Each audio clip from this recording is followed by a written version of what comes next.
আপোনালোকে চাই আছে ISL 2024-25 পইণ্টছ টেবুল। এই পইণ্টছ টেবুলখন লাষ্ট আপডেট কৰা হৈছে 10 জানুৱাৰী তাৰিখে।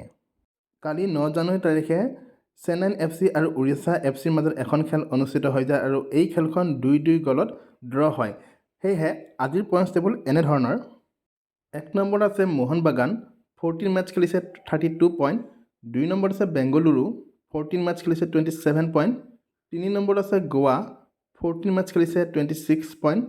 4 নম্বৰত আছে জামছেদপুৰ, 13 মেটচ খেলিছে 24 পইণ্ট। 5 নম্বৰত আছে মুম্বাই চিটি, 14 মেটচ খেলিছে 23 পইণ্ট।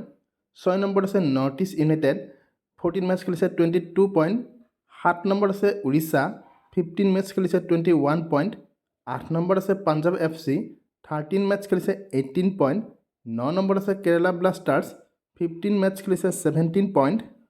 10 নম্বৰত আছে চেন্নাইন FC, 15 মেটচ খেলিছে 16 পইণ্ট। 11 নম্বৰত আছে ইষ্ট বেংগল, 14 মেটচ খেলিছে 14 পইণ্ট। 12 নম্বৰত আছে হায়দৰাবাদ, 15 মেটচ খেলিছে 9 পইণ্ট। আৰু 13 নম্বৰত আছে মহম্মদন, 14 মেটচ খেলিছে 7 পইণ্ট। এই পইণ্টছ টেবুলখন লাষ্ট আপডেট কৰা হৈছে 10 জানুৱাৰী তাৰিখে। ভিডিঅ'টো ভাল লাগিলে প্লিজ লাইক শ্বেয়াৰ কৰি দিব।